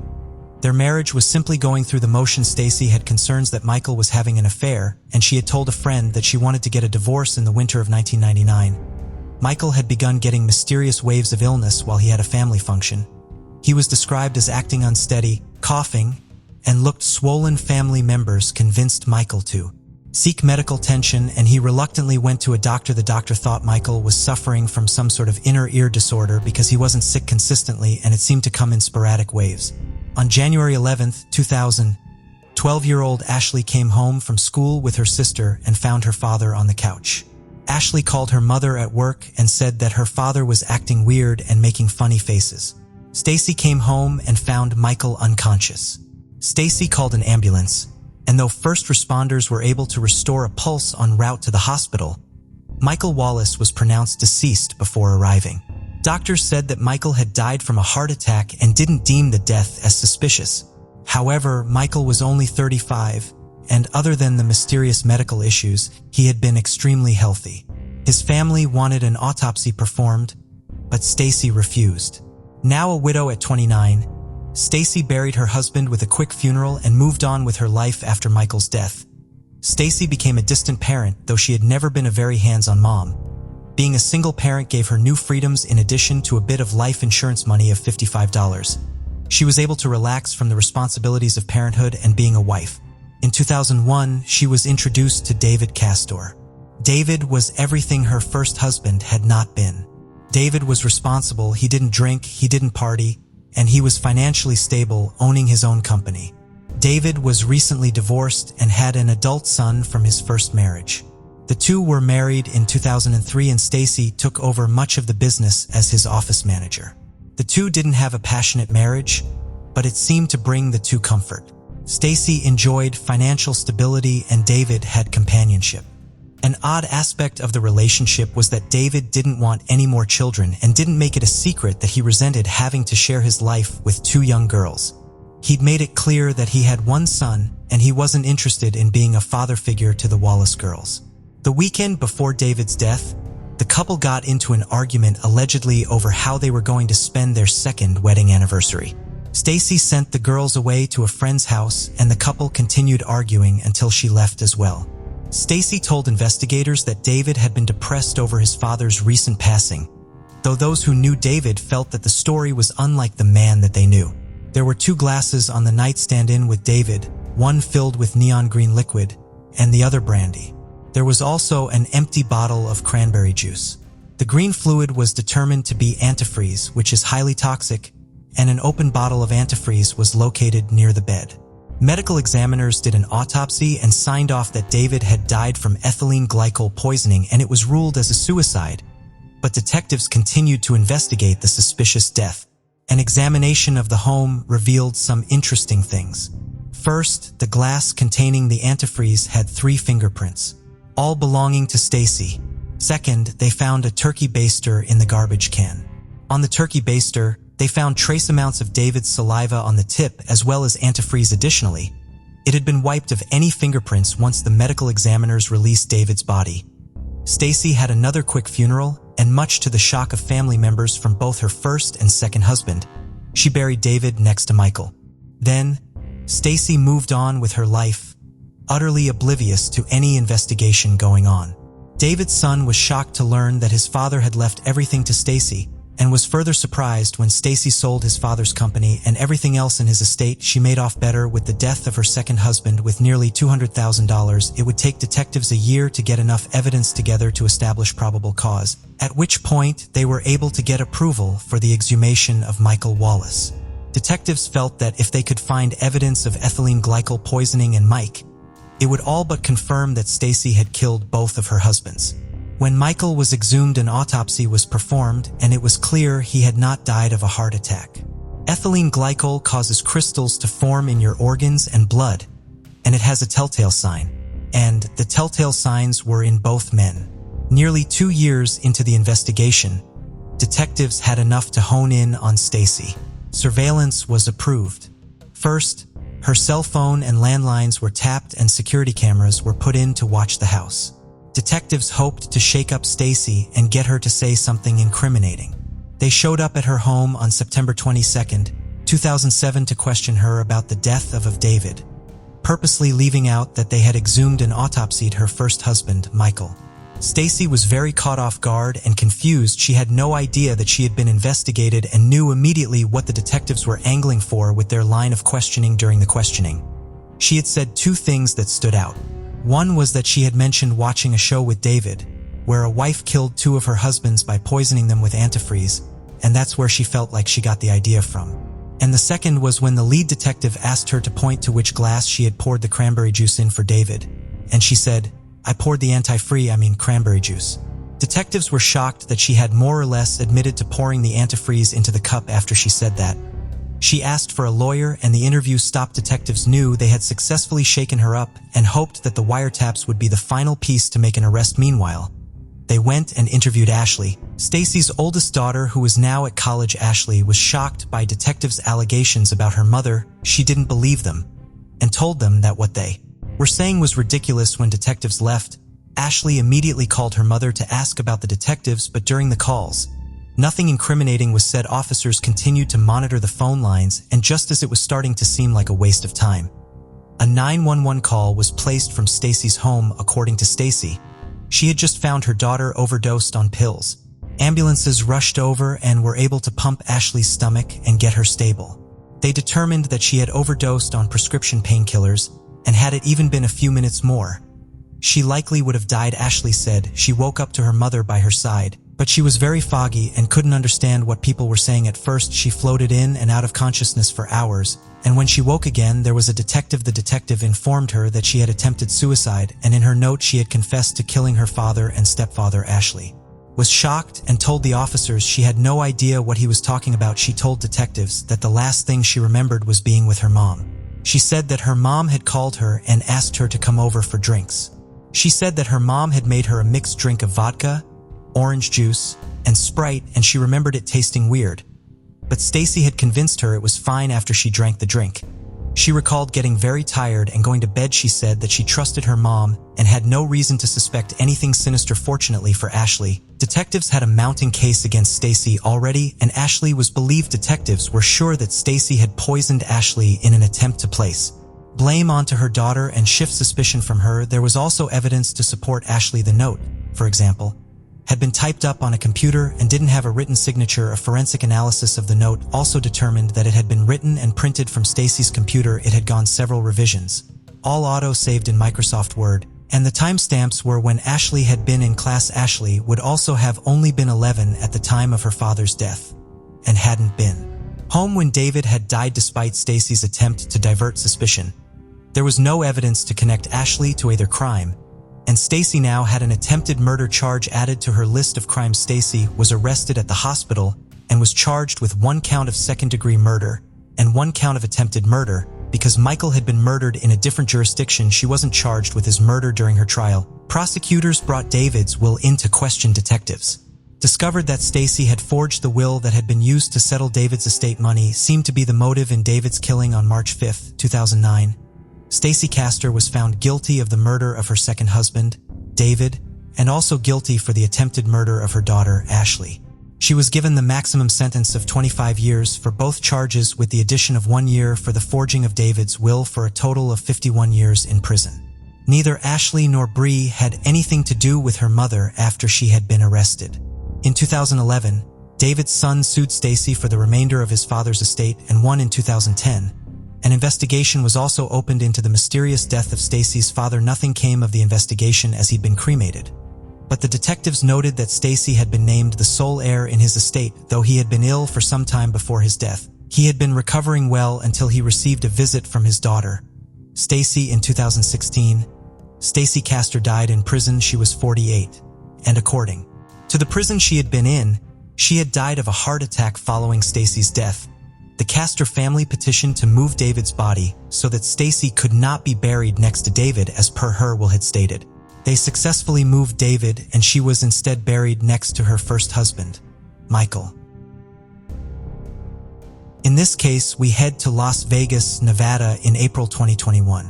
This renowned city, always bustling and lively around the clock, offers an abundance of everything.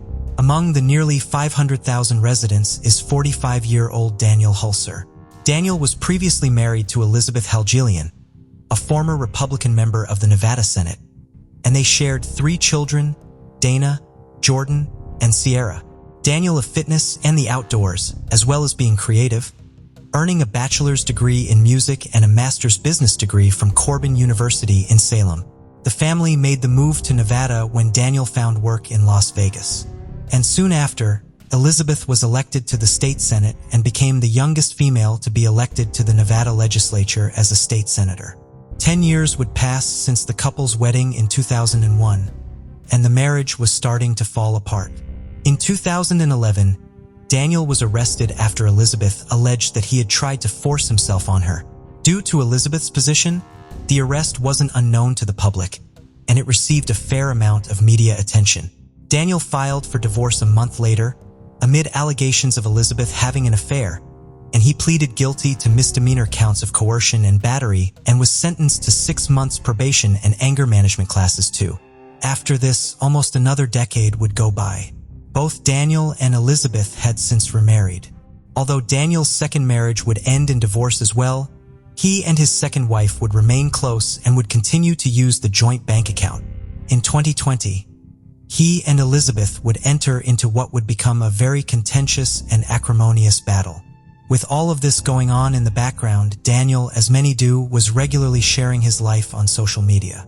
He showcased a lot of his life to his almost 13,000 Twitter followers, 20,000 Instagram followers, and his many Facebook friends. Sources say that although Daniel was far from perfect, he was working on himself and adored being a father above all else. His family said he was the heart of the Halstead family, and his aunt said his world was all about his children. They were first in his life, always. In June 2020, Daniel's daughter Sierra started dating 18-year-old Aaron Guerrero.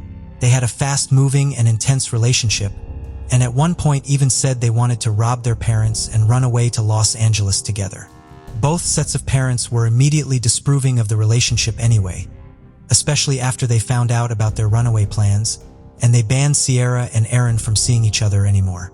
In the parents' eyes, the young couple's romance had started to fizzle out by December 2020.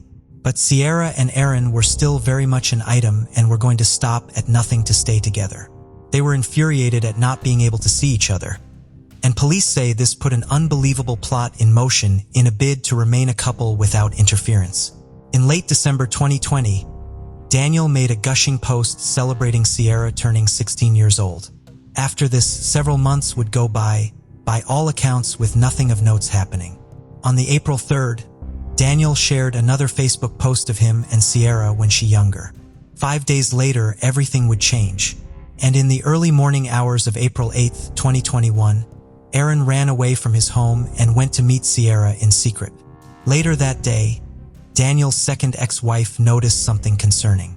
$1,300 had suddenly been withdrawn without warning from their joint accounts. With no word from Daniel as to why this would have happened, she sent him a text, but was met with no response. Christine, Daniel's mother, and his ex-wife Elizabeth were also trying to get hold of him. Neither of them were having any luck. Although Daniel had been out of town for several days, he should have been back by now, and there was no reason for him not to be responding. Christine asked a family friend if they could check on her son too, hoping someone else would have more luck than she was. The family friend called Sierra, and Sierra told them that her dad was just in the shower but had broken his phone, which was why he wasn't answering his calls. She promised she would get him to call them back, but that call never came. The same friend followed this up several more times before Sierra started avoiding the calls completely. A panicked Christine sent a message to her granddaughter. Christine wasn't accepting this as an answer and soon contacted Sierra again, this time demanding to know where her father was. Sierra gave the same excuse. He was in the shower.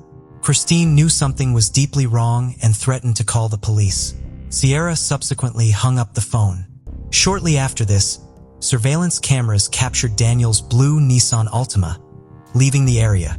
Christine asked Peggy Newman, Daniel's friend and landlord, if she could visit the house to check in on him. Peggy said she wouldn't be able to get there for a few hours, but she would be happy to make the trip. Scared to enter the house alone, she waited on the driveway for a friend to join her. While this was going on, Christine made the call that every parent dreads. Peggy and her friend discovered the front door was open, Daniel's car was missing, and the house smelled of smoke with a large scorched patch on the living room floor. They tentatively went through every room upstairs but found nothing. Entering the garage, the smell of lighter fluid was strong and thick in the air. On the ground was a sleeping bag, and inside was the badly burned body of Daniel Helser.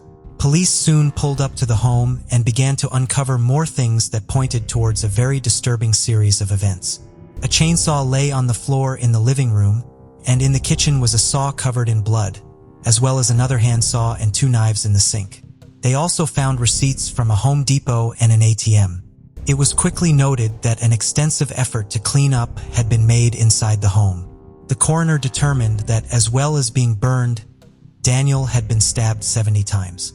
42 of those were in his back. One of the stab wounds cut through a major artery in his neck, and both his lungs had been punctured. He sustained wounds to his shoulders, hands, wrists, and fingers, and at least one wound appeared to have been made through the use of a saw. His body was mutilated before being placed inside the sleeping bag and set on fire. He suffered burns to 40% of his body. His daughter Sierra was missing from the house, as was her boyfriend Aaron, an immediate red flag for the family and police. A quick look into the receipts found in the house led authorities to the all-important CCTV footage. The cameras uncovered Aaron at Home Depot buying saws, gloves, and lighter fluid. And a Winco supermarket camera showed Sierra purchasing 2 gallons of bleach and using Daniel's credit card at an ATM. It didn't take long for officers to put everything together, and a warrant was issued for the pair. On April 13th, officers located the pair, seemingly by chance, almost 400 miles away in another state, Salt Lake City, Utah. They had been stopped when they were asked for proof that they had paid their fare for the train. After running a quick background check, police found that the pair were wanted back in Las Vegas. Authorities soon located Daniel's car, which Sierra and Aaron had stolen and fled in, and a blood-stained blanket was found in the boot. A search of Sierra's phone pulled up a disturbing video that the pair had recorded. They appeared to be lying down in a tent. It is unknown whether this video did actually end up on YouTube or any other platforms, but it still added even more evidence against them. They were extradited to Nevada and booked into the Clark County Detention Center. The teens were faced with 9 felony counts each, which included charges of murder, conspiracy, arson, robbery, and fraudulent use of credit and debit cards. They were held without bail. Chief Deputy District Attorney Christopher Hamner said his office were considering seeking the death penalty in Aaron's case. Although Sierra was charged as an adult as well, Nevada law stipulates she could not face the death penalty because she is under 18, making her automatically exempt. On June 15, 2021, Sierra and Aaron attended an arraignment hearing. They both pleaded not guilty. Family Court Judge Charles Hoskin, who had been involved in the long custody battle between Daniel and Elizabeth, made comments before Daniel was killed and said that he foresaw troubled times ahead. He recalled, "I saw a lot of things with Sierra that caused me concern. It indicates to me that something else is going on with her, and I don't know who at this point is to blame for that, but I'm less concerned about placing blame than I am with regard to this child and the child's relationship with a parent." Daniel's landlord Peggy Newman later said, "I hope he didn't see his daughter hurting him. I know he loved his 3 children very much." The family issued a statement which read in part, "The total lack of remorse on display in the video is both reprehensible and unforgivable. While we are grateful for the work of the detectives and the district attorney, we are waiting for justice to be served with maximum accountability allowed. We love Dan very much and miss him every moment of the day. This is the only statement we will be making." The judge set the trial for Sierra and Aaron for December 2021. Fond du Lac, Wisconsin, is often described by its residents as the quintessential American city, a beautiful, quiet place ideal for raising a family and settling down. The name Fond du Lac, which is French for the bottom or the farthest point of the lake, reflects its location at the southern end of Lake Winnebago. Among the nearly 43,000 people who call Fond du Lac home are Tim, Eve, and Tamika Nance. Eve and Tim had met at a friend's party in 1992 when they were both 16 years old, and their relationship moved fairly quickly. Friends said they both had great senses of humor and were very charismatic, bonding straight away and loving to laugh and entertain people. They soon moved out of their parents' home and into an apartment together. Eve found out she was pregnant a short while, and the pair started planning their wedding. In 1994, when Eve was 9 months pregnant, she was attacked outside of the couple's apartment by a man trying to steal her purse. Tim heard this and ran outside with a gun. In all the commotion, he shot the attacker in the foot. The wound wasn't fatal, and despite Tim and Eve's protests of self-defense, Tim was placed under arrest. As Tim was being taken away by officers, Eve went into labor, and their daughter Tamika was born as Tim was being booked into jail. Tim would remain in jail on assault charges for almost a year, and when he was released in 1995 on the way home, he and Eve stopped at the courthouse and finally got married.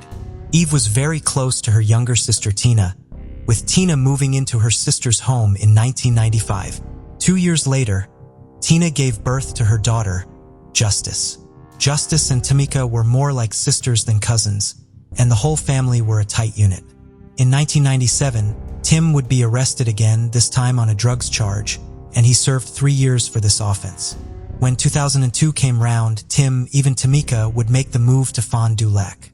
Although Tim found finding work, Tim was happy to stay at home and look after Tamika, as well as her cousin Justice. Tim was happy to stay at home and look after Tamika, as well as her cousin, Justice. Tamika recalled, "My mom worked a lot. My dad tried and they made the best of it." Tim was a popular man and had a lot of friends in the area, frequently hanging out at local bars and playing pool at the weekends. Time spent away from the home was an issue in the couple's relationship, mainly due to the fact that, according to friends, Tim was well known to be a ladies' man, and this accounted for a lot of his time away. Although Tim had previously tried to cover his tracks, the cheating was becoming more and more blatant, and Eve was well aware of his many affairs. They would row a lot about it, and physical fights would often break out, with Tim even fracturing Eve's leg one night. By 2013, the couple had been married for 15 years, but Tim started up yet another affair. When Eve came home and found the pair in bed, she punched Tim in the face. Everyone was urging the couple to end the marriage, with Eve's brother asking why she was staying with him. Eve said she would rather have some of Tim's time than none of it at all. Tim told a friend he was having his cake and eating it too, and the relationship carried on as it had been. Later that year, on a typical Tuesday in November 2013, the usually quiet police department received a call from Eve Nance. Tim had gone out on Friday evening and not returned home. Eve was both worried and annoyed that he wasn't returning her calls. Many wondered if Tim had disappeared to go and meet another woman, but although all of his friends could attest that it wasn't unusual for Tim to leave home, it was unusual for him to drop out of contact completely, especially for 4 days. The police arrived at the couple's home, and Eve told them she was becoming concerned that something bad had happened to him. She told officers that the last time she had seen him, they had had yet another fight, and Tim had stormed out of the house and gone to Milwaukee, just over an hour away. Eve gave them a theory as to why he could be missing. She explained that one of the ways Tim made his money was by dealing drugs. Over time, Eve claimed the longer he was dealing, the more he was using drugs himself. Although he hadn't been using for a while, she was worried he may have relapsed and accidentally done something to himself or done a drug deal gone wrong and someone had hurt him. Police knew that Tim's record wasn't clean and wondered if drugs was at the root of what had happened to him. But once they started talking to people that also knew Tim, a very different picture was painted. One of Tim's good friends, Tasha, said at one point he dealt a little weed, but he most definitely was not a hardcore drug user. The idea of him disappearing from the family home to go on a drug binge seemed totally unbelievable. Authorities contacted Tim's cell phone provider, and to their concern, there had been no activity for days. It had now been 2 weeks since Eve said she last saw Tim, and the police were having little luck in finding any leads. They could draw no conclusion other than he had been met with foul play. Friends of Tim elaborated more on the fights between the couple and said that Eve had threatened her husband on several occasions, even brandishing a gun at him and the woman he was seeing. But they all acknowledged that Tim was far from perfect himself, and the relationship was on a downward spiral. The more his friends talked, the more everyone became more and more convinced that if something had happened to him, it was something to do with Eve. His friend Tasha said, "I knew right away she killed him." Another more thorough search of the couple's house found a hole in the wall in the bathroom one authorities were sure had come from a bullet. Fond du Lac Police Detective Bill Ledger noticed that the shower curtain liners in the bathroom were brand new and seemed out of place. Eve was asked to come to the station to clarify a few more things. She admitted that although she knew about the many affairs, she denied being bothered by them, saying she accepted who Tim was, and that was just how their relationship worked. She also denied ever threatening Tim and didn't involve herself with his business outside of the family home. But now the police had found a bullet hole and had witnesses that could attest to Eve threatening him on many occasions with a gun. But although they now suspected Tim was dead, officers had yet to find a body, and they didn't have a weapon either, which meant they didn't have enough to arrest Eve for murder. They did, however, have enough to suggest probable cause. Probable cause requires that the police have more than just suspicion, but not to the extent of after a week. Eve asked if she could talk to the investigators, as she now had a very different story to present.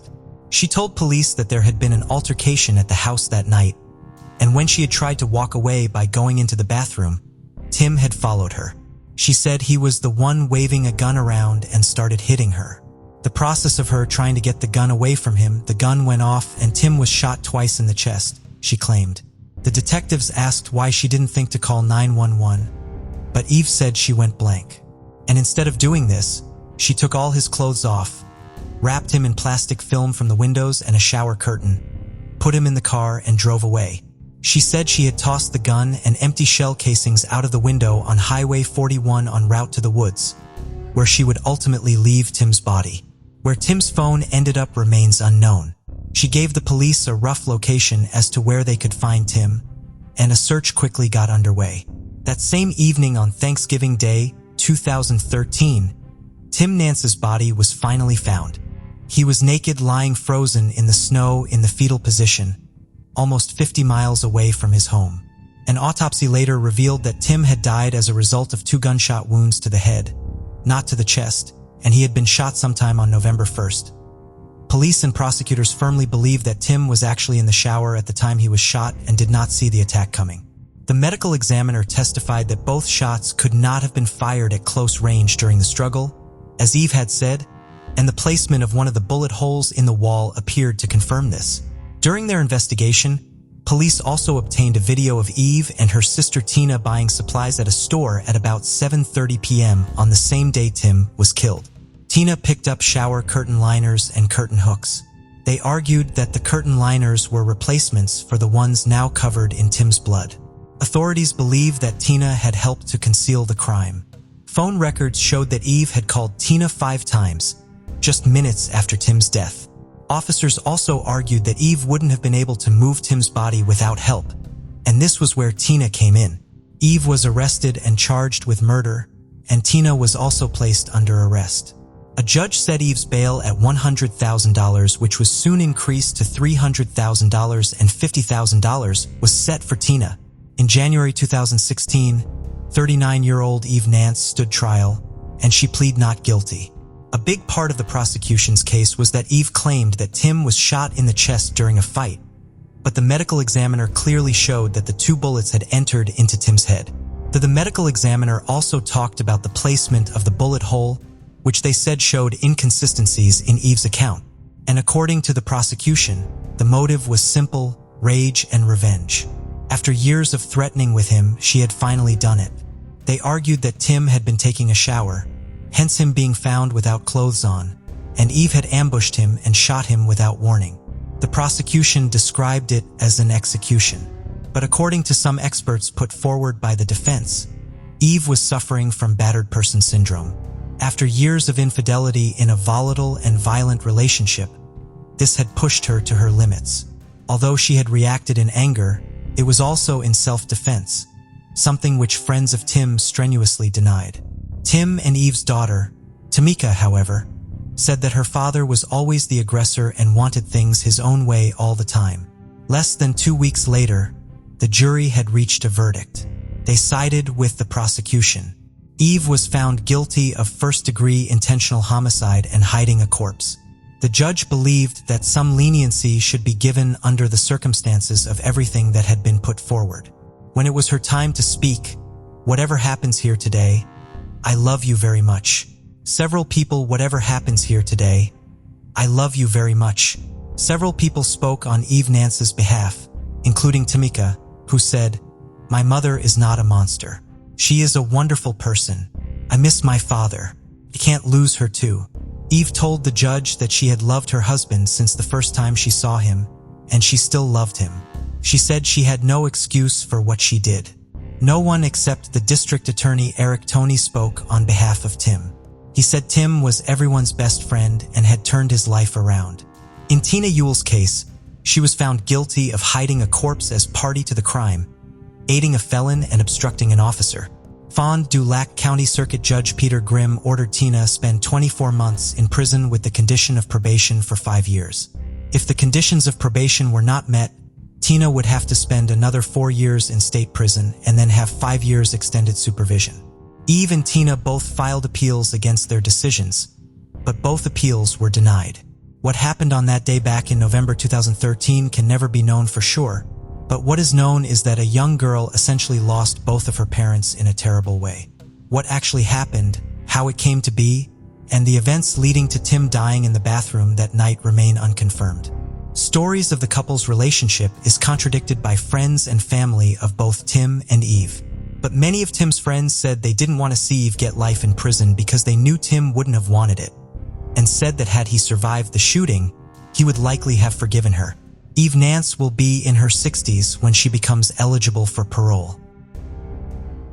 16-year-old Shelley and Bexu lived with her parents, Muriel and Sandy, and her older brother, Tim, in Hinton, Alberta. Despite her petite stature, standing barely 5 feet tall and weighing less than 100 pounds, Shelley's physical size did not reflect her vibrant personality. She adored children and aspired to become a teacher. A Christmas enthusiast, she had the ability to brighten anyone's day, no matter how tough their circumstances were. Always eager to help others, she treated everyone equally, disregarding their financial status or social standing. She assumed that everyone shared her giving nature and concern for others, and her mother, Muriel, fears that this trust may have played a role in her sudden disappearance, which occurred on May 3, 1983. That evening, Shelley had been at her boyfriend's home in what is now known as the Hillcrest Trailer Park, but at time was called the Sunset Trailer Court. She called home around 8 p.m. to tell her mother that a friend was coming to give her a ride home and she would be there soon. Shelley asked her mother if she could make her a specific Hungarian noodle dish that was one of her favorite foods. At 9 p.m., Muriel received another phone call, this time from Shelley's boyfriend, who asked to speak with Shelley, and Muriel told him to stop joking around since Shea had not yet returned from his home, before realizing that the fact that he was calling assuming her daughter had already returned home meant that Shelley had left and that something had gone seriously wrong during her travels. Shelley's boyfriend did not have any way of driving her home, so a friend was supposed to come over to give her a ride, like Shelley had said during her earlier phone call. However, that friend was unable to give her the ride as planned, so Shelley had decided to walk the 4 miles between the trailer park on Highway 16 and her home off of Highway 40. Sandy and Tim got in their car to go out looking for Shelley, and Muriel set out on foot to search for her daughter. It was dark and her efforts were hampered by unusually strong winds that whipped through the area that night. Fading through the wind, Muriel walked along the highway, calling Shelley's name, hoping her voice would carry over the howling winds. The authorities were called, and an investigation began. A witness came forward reporting a sighting of Shelley, and they had seen her walking west on the north side of Highway 16 going towards her house. The witness said Shelley did not appear to be trying to hitchhike. Authorities, along with Shelley's friends, family, and neighbors, spent weeks searching for her. The area off of the highway was dense woodland, making the search difficult. A few days into the search, several items that belonged to Shelley were discovered off of the highway near the Athabasca River, approximately 3 miles away from her home. These items included the jacket she had last been seen wearing, a bra, pantyhose, Shelley's library card, and a library book she had taken out on the day she disappeared. Shelley herself, however, remained missing. The Royal Canadian Mounted Police interviewed several persons of interest, but no arrests were made in the case. Authorities remained in contact with Shelley's family for the first decade following her disappearance. But according to her mother, Muriel, while the family continued their own efforts to find Shelley, they did not hear from the RCMP for a period of approximately 15 years, once the 10-year anniversary of Shelley going missing passed. In 2010, Shelley's case was authorities to see if it could be connected to the Highway of Tears series of disappearances and murders in neighboring British Columbia. Ultimately, they decided Shelley's case was unrelated. The RCMP another public appeal about the case in 2013 on the 30th anniversary of Shelley's disappearance. That same year, Shelley's older brother, Tim, passed away from cancer. Shelley's case is currently assigned to the Historical Homicide Unit of the RCMP. They re-interviewed witnesses, investigated new tips, and re-examined evidence using modern forensic techniques. This testing did locate DNA evidence, and the RCMP considers whoever left behind this DNA as a person of interest in the case. However, they have not yet been able to identify the contributor of the DNA. We never close cases, no matter how old, Sergeant Jason Zaslak of Homicide Unit said in 2020. This case is one that really touches the heart. We haven't given up. Given the passage of time and the lack of any sign of Shelley and living elsewhere, both the RCMP and Shelley and's family believe that she most likely is no longer alive. While the RCMP remains focused on the criminal investigation, Shelley and's family just wants to find her. "I'm not looking for justice. I don't think I'll get it," Shelley and's mother, Muriel, said in 2020. "I just want to find my daughter's remains so I can lay her to rest and give her peace. And for us, there is no such thing as closure, but there is peace. All we want is peace." Stephen Newing was born on April 15, 1958 in the seaside town of Blackpool. He was the oldest of 4 children. Remembering her son in 2013, his mother, Jean, said, "I think of his cheeky little freckled face and the way he always used to get up to mischief, whether it was falling off his bike, falling out of a tree, or having his teeth knocked out by a foot in 1969. The family was living on Lee Warner Avenue in Fakenham, Norfolk. That September 2nd was during Stephen's school holidays, so the 11-year-old had been playing with a friend. He told his mother he would be having dinner at his friend's house, and Jean told him to be home by 8 p.m. before he left.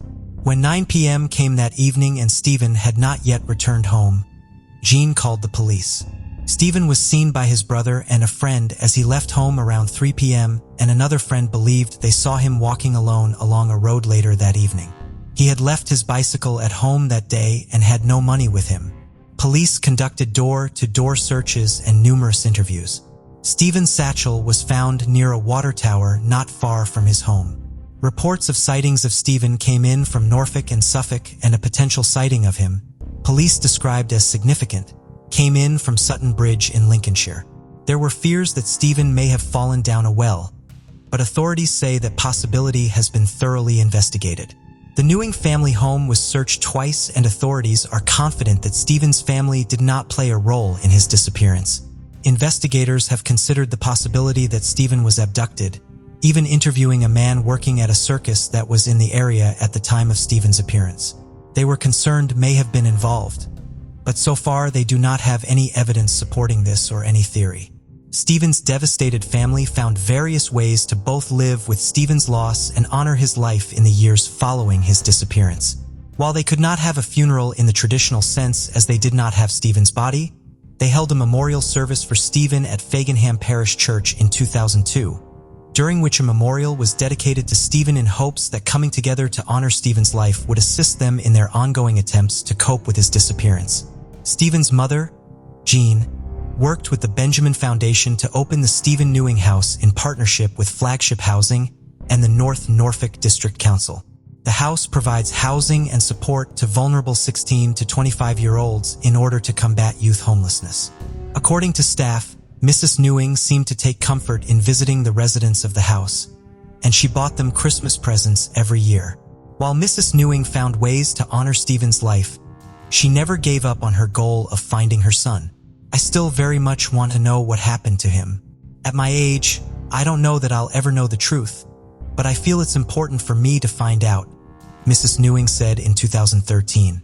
She passed away on September 1, 2014, the day before the 45th anniversary of Stephen's disappearance. In 2019, investigators highlighted a little-known detail of the case in hopes that it would jog the memory of witnesses who may have seen Stephen the day he disappeared. The day before he vanished, Stephen had found a white mouse in his neighbor's garden and had been showing it to his friends on the day he went missing. People may not remember seeing an 11-year-old 50 years ago, but they might remember an 11-year-old boy with a white mouse. Norfolk and Suffolk Gold Case manager Andy Guy pointed out, "While the detail is small, Mr. Guy felt he needed to release it. While it was possible that potential witnesses were still alive and able to remember 1969, 50 years on is probably the last time we can appeal to people," he said. "It's the last roll of the dice from the perspective of people's memories. The more than 50 years that have passed since Stephen went missing have not erased the love his brother and 2 sisters have for him or their hope to find their brother. I was the last person to see him, and there is not a day that goes by that I do not think of him and try to work out what happened," Stephen's brother, Terry, said in 2019. "The effects of this have been profound on all our family. Our parents have since died without knowing what happened, and Stephen has an extended family who never met him, only knowing of him from newspaper cuttings and hearsay. However, I still believe that even with the passage of time, the answers we need are still there and would urge anyone with any knowledge of his disappearance, no matter how trivial or insignificant, to please contact the police so that we can do something our parents were unable to do. Lay him to rest and get the closure we need. In 2020, Melinda Linksleg was a 40-year-old mother of 6 children ranging in age from 4 to 22. She was from Tatankamunzi First Nation in western Manitoba, where the last sighting of her occurred on March 31, 2020. She was seen walking along a gravel road on the outskirts of the community. Melinda had been visiting friends outside of the community. At the time, the community had a blockade set up due to COVID-19, and residents had to check in and out with security as they came and went. Melinda was last seen walking in the direction of the blockade, but she never reached it as she was never logged in there. A purse, confirmed to be Melinda's by her oldest daughter, would later be found on the ground near where she was last seen. The Royal Canadian Mounted Police Detachment in Roblin was notified of Melinda's disappearance on April 16th after her loved ones could not contact her. There has not been any activity on Melinda's bank accounts or social media or contact with any of her family members. By November of 2020, the RCMP had spoken with more than 50 people and followed up on numerous tips in connection to their investigation into Melinda's case. Potential sightings of Melinda throughout Manitoba have been reported since she vanished. However, subsequent review of surveillance footage has found that the woman witnesses believed to be Melinda was not in fact her. While the RCMP has been investigating the case, the physical searching for Melinda has largely been carried out by her large extended family. Their efforts have been limited by their lack of access to resources like equipment and trained personnel and, eventually, for several months, by severe winter weather. Melinda's family is heartbroken over her disappearance, especially her children. It's painful, Melinda's Aunt Betty Linksleg told CBC News in January of 2021. For the whole family and the siblings, I guess when you lose somebody like that and you just don't know what happened, it's not only shocking, but it's just a daily hurt. Melinda's younger children are in the care of their grandparents. Melinda's family is offering a $5,000 reward for information in the case. In 2020, 45-year-old Fauna Fry was temporarily sharing a home with her father John and older brother Dallas. The three of them worked together in the family business, building and selling homes. The family was close not only because they spent so much time working together, but also because they had survived a great deal of tragedy.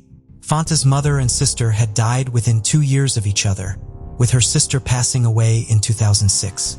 Fauna would lose her one remaining sibling in 2020. On June 19th, Dallas Fry unexpectedly died of a heart attack at the age of 47.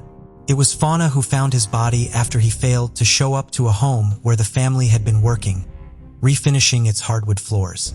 The death of her brother was a devastating loss for Fauna. On June 27th, she left home in her blue 2000 Jeep Grand Cherokee to drive to Grants Pass, Oregon to give some of Dallas' possessions to a longtime friend of his. That friend did confirm that Fauna reached his home and had delivered the items. On June 28th, Fauna called her father from the Super 8 motel in Grants Pass. She had rented a room for a night there and called from the room's landline. Fauna had left her cell phone, which she typically did not like to use, and her laptop at home when she left on her trip. According to John, Fauna sounded highly distressed, still struggling with the grief caused by the death of her brother. She told him that she had given a ride to a hitchhiker, which was unusual for her. John told Fauna that she should consider looking for a cabin to rent nearby because she would be more comfortable there than she would be in a motel. Fauna did then make a reservation at the nearby We Ask You Inn for the following night and told her father that she would call him the next day after she checked in there. She never did. Fauna had told her father over the phone she was going to take a shower and then run out to the store. According to the friend of her brother's she had gone to see, there had not been any bags or suitcases in Fauna's car when he happened to glance inside of it while she was at his home. Credit card records show that she made purchases at 2 stores in Grants Pass that night. At Big 5 Sporting Goods, Fauna purchased 3 flashlights, only in turn a sports bra, capris, and a pair of tennis shoes. She then went to a Fred Meyer grocery store where she bought shampoo, conditioner, 2 Burt's Bees products, socks, more pieces of activewear clothing, potato chips, a sandwich, and 2 cans of beer. Security footage at the Fred Meyer shows her leaving the store wearing a neon green and purple pullover. Security footage at the Super 8 confirmed that Fauna made it back to her room after she left the store and shows her leaving the motel the following morning, June 29th, with her belongings. This would be the last confirmed sighting of Fauna. She never checked in for her reservation at the We Ask You Inn. Her credit card was still charged for the stay as she never called to cancel a reservation. There has been no further activity on her credit card or bank account. When Fauna did not return home or make any further phone calls to him, her father reported her missing. John has been desperate to find his one surviving child and dedicated himself to the search for her even while he is still in mourning the recent loss of his son. He began driving all over the state searching for Fauna and following up on any lead he can get, sleeping in the back of his truck during his travels. "I've searched half the state of Oregon," he told Dateline in early September, more than 2 months after Fonda went missing. "We're at a standstill and don't know where to go from here. We just want her home safe." John has also hired a private investigator to work on the case. There have been several potential sightings of Fauna reported since her disappearance, but none of them have been confirmed or helped bring Fauna home. Other women close in age and appearance to Fauna went missing in the area around the time of her disappearance, which Fauna's father believes may be part of a pattern. These other disappearances also make it difficult. Up prior to going missing was found and interviewed, but could not provide any information about Fauna's whereabouts. Fauna had previously lived in southern Oregon for many years and was familiar with the area. She regularly hiked and was accustomed to the outdoors. On September 23rd, police found Fauna's Jeep north of Gayley's, Oregon on Rubin Mountain Road, a few miles past the Grave Creek boat landing.